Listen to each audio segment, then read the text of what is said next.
Hey everyone, welcome back to the channel, and if you are new here, make sure to hit that subscribe button and turn on notifications because today, we are diving into something that literally everyone experiences, and that is why we remember embarrassing moments with such vivid clarity. Like, why is it that you can forget information? Like where you put your keys,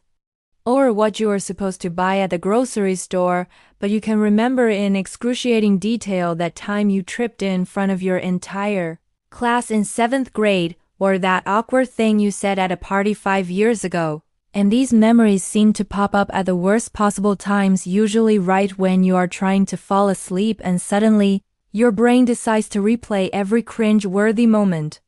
from your entire life. So let us explore the fascinating psychology and neuroscience behind why our brains hold on to these embarrassing memories so tightly. The first and most important thing to understand is that our brains are fundamentally wired for survival, and one of the key ways our ancestors survived was by learning from negative experiences, especially social ones. Because humans are inherently social creatures, and being accepted by our group was literally a matter of life and death for most of human history, so when something embarrassing happens, it signals to our brain that we may have violated a social norm or damaged our social standing, and our brain treats this as important information that needs to be remembered, so we can avoid making the same mistake again. And this is why embarrassing moments get encoded into our memory with such intensity, because from an evolutionary perspective, remembering social mistakes was crucial for maintaining our place in the group and ultimately for survival. The amygdala, which is the part of our brain responsible for processing emotions, plays a huge role in why we remember embarrassing moments so vividly. Because when we experience something emotionally charged, whether that is fear, joy, or embarrassment, the amygdala becomes activated, and it essentially tags that memory as important and tells the hippocampus, which is responsible for forming long-term memories, that this is something worth remembering, and the stronger the emotional reaction, the stronger the memory encoding. So that moment when you felt your face flush with heat, your heart racing, and that sinking feeling in your stomach, all of those physical sensations signal to your brain that this is a significant event that needs to be stored in long-term memory, and this is why embarrassing moments often feel so vivid and detailed when we recall them, because they were encoded with such emotional intensity. The negativity bias is another crucial factor in why we remember embarrassing moments more than positive ones, because research shows that our brains are actually hardwired to pay more attention to and remember negative experiences more strongly than positive ones. And this makes sense from an evolutionary standpoint, because remembering dangerous or negative situations helped our ancestors avoid threats and stay alive, so a compliment you received might fade from memory pretty quickly. But an embarrassing moment can stay with you for decades, and studies have shown that negative events require less repetition to be remembered than positive events, and they are recalled with more detail and emotional intensity, which is why you might struggle to remember the nice things people said about your presentation, but you can remember every detail of that one time you stuttered or lost your train of thought. Rumination is a psychological process that actually strengthens embarrassing memories over time. Because rumination is when you repeatedly think about and replay an event in your mind, and every time you recall an embarrassing memory, you are actually reconsolidating it, which means you are re-encoding it and potentially making it even stronger and more vivid. And this is especially true if you ruminate with negative emotions like shame or self-criticism, because those emotions add another layer of intensity to the memory, and people who tend to be more anxious or have perfectionistic tendencies are especially prone to rumination, which means they might remember embarrassing moments even more vividly and for longer periods of time than people who are able to let things go more easily. The spotlight effect also makes embarrassing moments feel more significant than they actually are, because the spotlight effect is a psychological phenomenon where we overestimate how much other people notice and remember our actions, and when something embarrassing happens, we feel like everyone was watching and everyone will remember it forever. But research shows that most people are far too focused on themselves and their own concerns to spend much time thinking about your embarrassing moment, and in fact, studies have shown that when people do something embarrassing, they think others will remember it much more than those people actually do because everyone else is busy worrying about their own potential embarrassments and mistakes. But our brains do not naturally understand this, so we hold on to these memories thinking they are as significant to others as they are to us. Social comparison and self-consciousness also contribute to why embarrassing moments stick with us, because when we experience embarrassment, we are suddenly hyper-aware of how we appear to others and how we measure up to social standards and norms. And this heightened self-consciousness makes us more likely to encode the memory deeply because we are paying intense attention to ourselves and to how others might be perceiving us, and people who are naturally more self-conscious or who have higher levels of social anxiety tend to remember embarrassing moments even more intensely because they are already in a state of heightened awareness about how they are being perceived by others.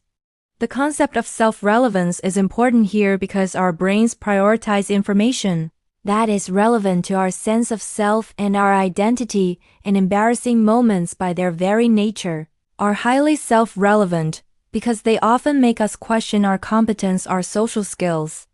or our worth, and when something threatens our self-image or our sense of who we are, our brain flags it as important information and stores it more deeply, and this is why embarrassing moments that challenge our core beliefs about ourselves, like if you see yourself as competent and then you make a major mistake at work, tend to be remembered more vividly than embarrassing moments that do not touch on our core identity. The role of shame cannot be overlooked when discussing embarrassing memories because shame is one of the most powerful and painful emotions we can experience, and it is fundamentally about feeling that we are flawed or inadequate as a person, not just that we did something wrong, but that there is something wrong with us. And when an embarrassing moment triggers shame, that memory becomes incredibly sticky because shame makes us want to hide and withdraw, and it creates a sense that we need to remember this moment so we never expose ourselves to that kind of pain again. And unfortunately, shame also makes us less likely to talk about the embarrassing moment with others, which means we do not get the opportunity to reframe it or realize that it was not as bad as we thought, and this keeps the memory locked in our minds with all its original emotional intensity. The absence of closure or resolution also keeps embarrassing memories fresh because unlike other types of memories that get processed and integrated over time, many embarrassing moments do not get resolved. We do not go back and fix them or talk them through with the people involved, we just flee the situation and try to forget about it, but because there is no resolution, our brain keeps the memory active as unfinished business, and this is similar to the Zeigarnik effect, which is the tendency to remember uncompleted or interrupted tasks better than completed ones. And in the same way, unresolved embarrassing moments stay more accessible in our memory because our brain perceives them as something that still needs to be dealt with. The timing of when we recall embarrassing moments also reinforces them because we often think about embarrassing memories when we are already feeling vulnerable, anxious, or low, and in these moments, our brain is more likely to recall other negative memories, creating a cascade of negative thinking, and each time we recall the memory in a negative emotional state, we strengthen the association between that memory and negative feelings, making it even more likely to pop up the next time we are feeling down, and this creates a vicious cycle where embarrassing memories become go-to examples our brain uses when we are being self-critical or when we are trying to convince ourselves that we are not good enough. Cultural and family messages about mistakes and embarrassment also shape how strongly we hold on to these memories, because if you grew up in an environment where mistakes were harshly criticized or where perfection was expected, you are much more likely to hold on to embarrassing memories with intense shame and self-judgment, whereas if you grew up in an environment where mistakes were normalized and seen as learning opportunities, you might still remember embarrassing moments but with less emotional charge and more self-compassion, and these early messages about what it means to make mistakes or to be embarrassed get internalized, and affect how our brain processes and stores these types of memories throughout our lives. The good news is that understanding why we remember embarrassing moments can actually help us change our relationship with these memories. Because once you understand that your brain is not tormenting you on purpose, but is actually trying to protect you from future social threats, you can have more compassion for yourself, and you can also work on actively reframing these memories. By reminding yourself that everyone has embarrassing moments that most people do not remember, your embarrassments as vividly as you do, and that making mistakes is a normal part of being human, and techniques like cognitive behavioral therapy, mindfulness, and self-compassion practices can all help reduce the emotional charge of embarrassing memories over time, and allow them to fade into the background rather than popping up to haunt you at 3 in the morning.